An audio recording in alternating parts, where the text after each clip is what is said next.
Bismillahirrahmanirrahim. Assalamualaikum warahmatullahi wabarakatuh. Perkenalkan, nama saya Khalidun, mahasiswa PBG dalam jabatan kategori 1 2023 di LPTK Universitas Islam Sunan Gunung Jati, Bandung. Saya mengajar di MTS Ibnu Taimiyah yang beralamatkan Jalan Pondok Bitung, Kampung Pasir Tengah, RT 04, RW 03, Desa Sukaharja, Kecamatan Cijeruk, Kabupaten Bogor, Jawa Barat. Pada kesempatan ini, hari Kamis 30 November 2023, saya akan melaksanakan praktek mengajar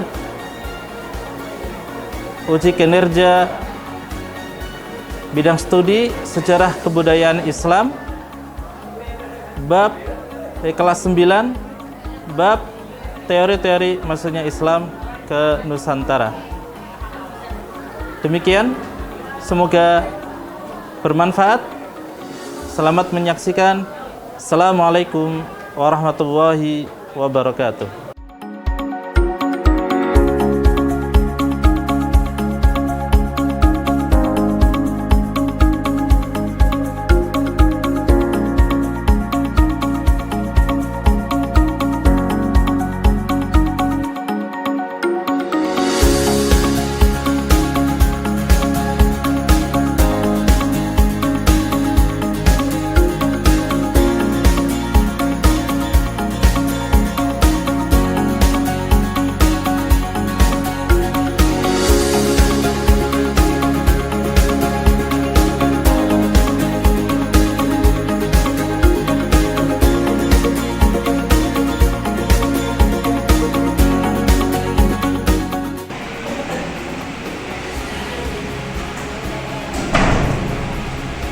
Assalamualaikum warahmatullahi wabarakatuh. Waalaikumsalam warahmatullahi wabarakatuh.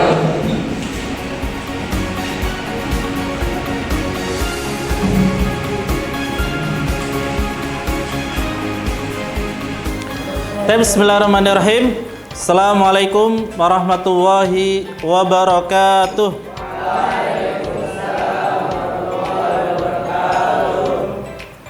Bagaimana kabarnya anak-anak?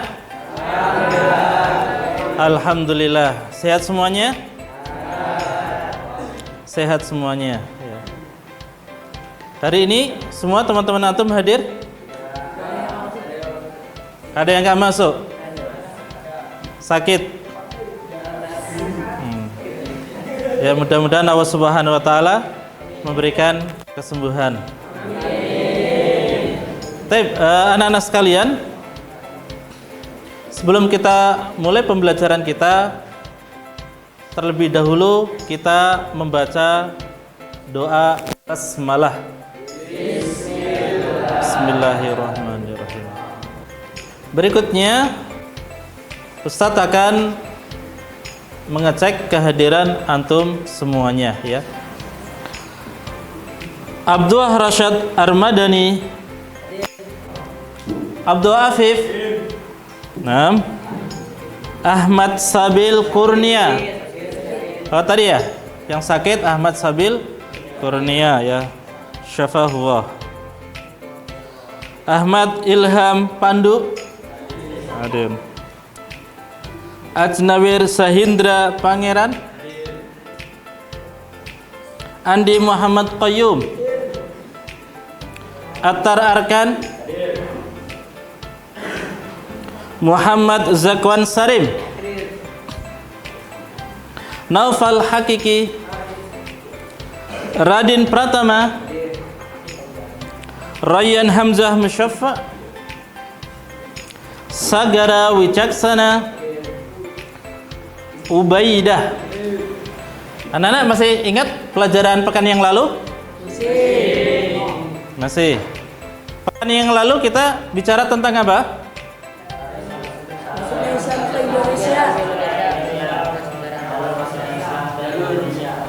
sejarah Islam di Nusantara. Kemudian subbabnya tentang apa? Jalur masuknya Islam ke Indonesia. Jalur masuknya Islam ke Nusantara. Jalur masuknya Islam ke Nusantara apa saja? Siapa yang mau jawab? Yang pertama siapa? Silakan. Jalur perdagangan, mumtaz. Jalur perdagangan adalah jalur utama penyebaran Islam di Nusantara. Yang kedua, fadhal ya Sagera, silakan. Jalur perkawinan, mumtaz. Ya, jalur perkawinan. Yang ketiga, silakan. Jalur pendidikan, mumtaz. Yang keempat, Faiz. Jalur seni budaya, mumtaz. Yang kelima, Raihan. Tasawuf, mumtaz. Yang kelima, jalur tasawuf. Masih ada atau sudah habis? Masih ada? Silakan, siapa? Mukhlas. Jalur politik. Jalur politik, mumtaz. Ya, mudah-mudahan masih ingat semuanya ya pelajaran pekan yang lalu. Nah, sekarang anak-anak kita akan masuk kepada subbab yang kedua, yaitu tentang apa? Teori masuknya Islam ke Nusantara. Berarti ini masih berkaitan dengan pelajaran sebelumnya ya, Islam yang masuk ke Nusantara. Nah, ternyata ada pendapat-pendapat yang berbeda-beda terkait dengan kapan Islam masuk ke Nusantara, siapa yang membawa Islam ke Nusantara.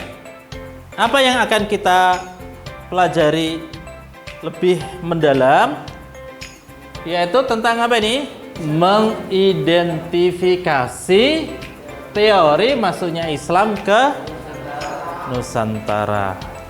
Berikutnya, langkah-langkah pembelajaran kita, yaitu nanti kalian semuanya memperhatikan secara seksama ya video yang akan Ustadz tayangkan di layar ini ya. Kemudian apa? Identifikasi masalah ya, atau pernyataan atau pertanyaan-pertanyaan yang terkait dengan video yang ditayangkan. Setelah kalian semuanya mengamati video secara seksama, kumpulkan data-data yang terkandung dalam video. Kemudian data yang sudah terkumpul ya nanti bisa kalian tambahkan dengan buku yang sudah kalian semua miliki untuk menambahkan data yang ada dalam video. Setelah itu apa? Setelah semua data terkumpul, diolah ya data, kemudian dibuktikan. Setelah itu ya nanti ditarik kesimpulan. Nah, supaya ya pembahasan kita pada pagi ini dapat berjalan dengan baik, kemudian data-data yang dikumpulkan juga data yang valid, maka pembelajaran kita ya menggunakan metode diskusi. Silahkan anak-anak sekalian membentuk 4 kelompok. 1, 2, kelompok 1, 3, 4, kelompok 2, 5, 6, kelompok 3, 7, 8, kelompok 4. Silakan.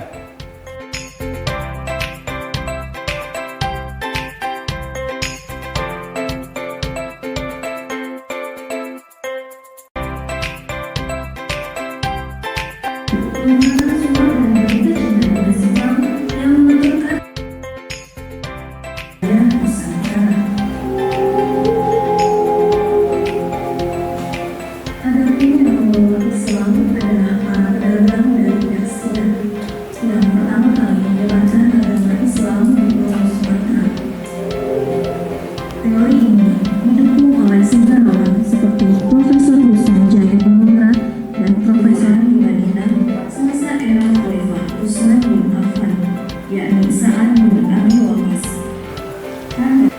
Demikian tadi cuplikan 4 video yang menjelaskan tentang teori masuknya Islam ke Nusantara yang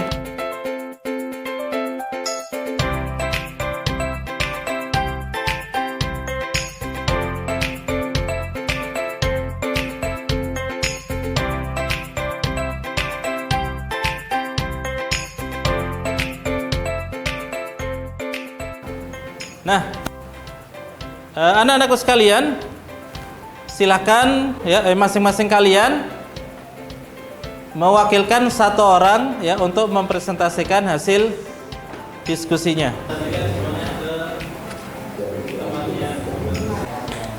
Bismillah. Assalamualaikum warahmatullahi wabarakatuh.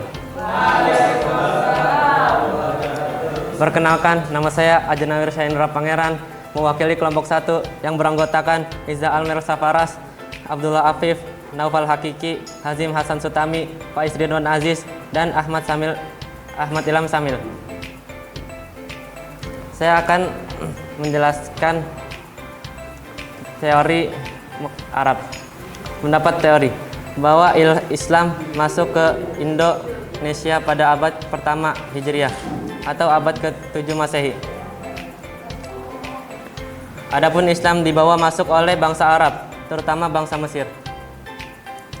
Dipelopoti oleh Buya Hamka, Thomas Walker Arnold, dan Van Lier.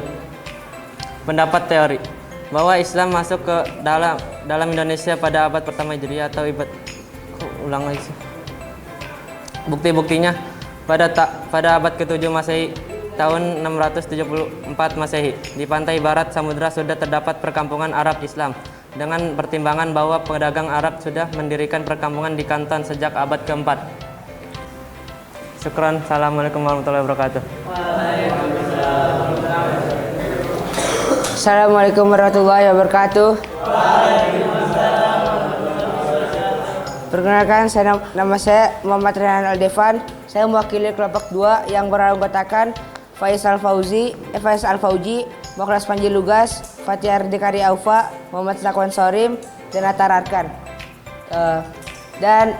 Dan saya mewakili kelompok 2 untuk menjelaskan tentang teori masuknya Islam ke Nusantara melalui teori Persia. Pengusung teori ini adalah Husain Jayadiningrat yang didasari oleh persamaan budaya masyarakat Islam di Nusantara dengan Persia. Agama Islam masuk ke Nusantara pada abad ke-7 hingga 13 Masehi yang dibawa oleh pedagang Persia di Pulau Sumatera. Di antara bukti kesamaan budaya Persia dengan masyarakat Nusantara, peringatan 10 Muharram, kesamaan ajaran tasawuf, persamaan cara mengeja huruf Arab. Syukran. Assalamualaikum warahmatullahi wabarakatuh. Assalamualaikum warahmatullahi wabarakatuh.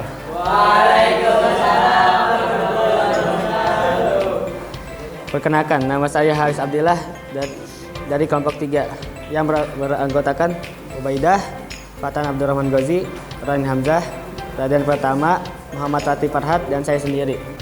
Insya Allah saya akan menyampaikan hasil dari diskusi mengenai teori masuknya Islam ke Nusantara, yaitu teori Gujarat. Teori ini mengemukakan bahwa Islam masuk ke Indonesia pada abad ke-13 Masehi. Bangsa Gujarat Cambai dari India diyakini sebagai pihak yang membawa Islam ke Indonesia. Teori ini didasarkan pada hal-hal berikut. 1. Kurangnya fakta yang menjelaskan peranan bangsa Arab dalam penyebaran Islam di Indonesia. 2. Hubungan dagang Indonesia dengan India sudah lama terjalin. 3. Adanya batu nisan Sultan Malik Al-Soleh yang bertulis angka tahun 1297 bercorak khas Gujarat. Syukran. Assalamualaikum warahmatullahi wabarakatuh. Bismillah. Assalamualaikum warahmatullahi wabarakatuh. Nama saya Devara Aditya. Saya dari kelompok 4 saya mewakili kelompok 4 ingin mempresentasikan hasil diskusi kami yang beranggotakan Abdullah Rasyad Armadani, Kelvin Armendo, dan Israedi Cahaya Rafif, Sagara Wicaksana, Fikri Faizul Fikar, Andi Muhammad Qayyum, dan saya sendiri. Saya akan mempresentasikan teori Cina. Teori ini didukung oleh ahli sejarawan Profesor Slamet Murjana H.J. de Graaf. Berdasarkan sumber kolonit dari kelenteng Sampongkong di Semarang yang memperlihatkan pengaruh orang Cina dalam penyebaran Islam di Indonesia. Pada masjid-masjid kuno yang dibangun pada sekitar abad 15 Masehi, Masjid Agung Demak, Masjid Agung Kesepuhan Cirebon, Masjid Agung Kudus, di dindingnya tertempel berbagai piring porselin dari masa dinasti Ming. Ini sebagai bukti arkeologis. Catatan sejarah Babat Ding Gresik mengisahkan prajurit Patang Puluh Cina bersenjata api pimpinan Panji Laras dan Panji Liris. Ya, demikian tadi satu persatu teman kalian sudah masuk ke depan untuk mempresentasikan hasil diskusi masing-masing kelompoknya. Kelompok yang pertama tadi, ya, kelompok sebelah sini, ya, mendiskusikan tentang teori Arab atau teori Makkah, ya. Inti dari teori Arab yaitu apa? Islam masuk ke Nusantara pada abad 1 Hijriah atau abad ke-7 Masehi. Teori ini diusung oleh siapa saja? Ada Buya Hamka, Thomas Walker Arnott, Chandler, dan lain sebagainya. Nah, bukti teori Arab ini apa? Yang paling kuat adanya perkampungan Arab di Pulau Sumatera. Untuk teori yang kedua yang disampaikan oleh teman-teman kalian kelompok 2 yaitu tentang teori Persia. Teori Persia ini intinya adalah apa? Bahwasanya Islam yang masuk Nusantara dibawa oleh orang-orang Persia dengan dalih apa? Atau dalil atau bukti bahwasanya ada kesamaan budaya antara Persia dengan budaya yang ada di Nusantara. Bukti-buktinya apa? Yang pertama, adanya peringatan 10 Muharram di daerah Sumatera Barat, ya. Peringatan ini dinamakan dengan apa? Tabut atau tabuik, ya. Dan ini adalah khas orang-orang Persia atau orang-orang Syiah Persia. Kemudian bukti yang kedua apa? Adanya ajaran tasawuf yang ada di Nusantara yang diusung oleh Syekh Siti Jenar, dan ini mirip dengan ajaran tasawuf yang ada di Persia yang diusung oleh Al-Hallaj. Kemudian yang ketiga buktinya apa? Adanya persamaan pengejaan bacaan Arab untuk tingkat pemula. Kemudian untuk teori yang ketiga yaitu teori Gujarat yang disampaikan oleh kelompok 3. Di antara hasil diskusinya apa? Yang pertama, teori ini ya mengatakan bahwasanya Islam masuk ke Nusantara pada abad keberapa? Abad ke-13 yang dibawa oleh orang-orang Gujarat, India. Apa dalilnya atau buktinya bahwasanya Islam yang masuk ke Nusantara adalah dibawa oleh orang-orang Gujarat? Yang pertama adalah kurangnya fakta yang menjelaskan peranan orang-orang Arab di Nusantara. Kemudian yang kedua, hubungan dagang antara Indonesia dengan Gujarat sudah terjalinlah lama. Kemudian yang ketiga apa? Adanya batu nisan makam siapa? Sultan Malik Saleh yang bentuk nisannya mirip dengan batu nisan yang ada di Gujarat. Kemudian yang keempat atau teori yang keempat yaitu tentang teori Cina yang disampaikan oleh kelompok 4, ya. Teori ini intinya apa? Mengatakan bahwasanya Islam yang ada di Nusantara dibawa oleh orang-orang Cina. Buktinya apa? Bukti yang menjelaskan bahwasanya yang membawa Islam ke Nusantara adalah orang-orang Cina. Adanya bangunan-bangunan di Nusantara yang mirip dengan bangunan-bangunan yang ada di Cina. Itu beberapa bukti yang menjelaskan ya, yang menguatkan masing-masing teori. Nah, anak-anakku sekalian, setelah kita mempelajari tentang 4 teori Mekah, teori Persia, teori Gujarat, dan teori Cina, dan teman-teman kalian juga sudah mendiskusikannya dan mempresentasikan hasil dari temuan diskusinya, maka yang dapat kita ambil pelajaran bahwasanya mereka orang yang berdakwah ke Nusantara ya, penuh dengan keikhlasan ya, penuh dengan perjuangan sehingga Islam dapat tersebar dari Sabang sampai Merauke. Dan kita sebagai generasi penerus ya, wajib bersyukur dan kita mendoakan kepada mereka-mereka yang telah menanamkan jasa di negeri Nusantara sehingga kita semua dapat memeluk agama Islam, agama yang benar. Baik, untuk lebih menguatkan kembali materi yang sudah kalian pelajari, yang kalian diskusikan, maka Ustadz akan membagikan lembar kerja peserta didik.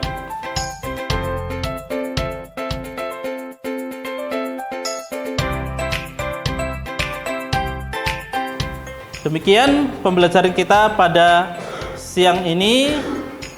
Sebelum diakhiri, Ustadz akan menyampaikan kepada kalian semua untuk pelajaran yang akan datang, yaitu pada pertemuan yang akan datang kita akan membahas tentang kerajaan-kerajaan Islam di Nusantara. Baik, anakku sekalian, sudah selesai. Untuk akhir pembelajaran ini kita tutup dengan bacaan Alhamdulillah. Alhamdulillahi Rabbil Alamin. Assalamualaikum warahmatullahi wabarakatuh.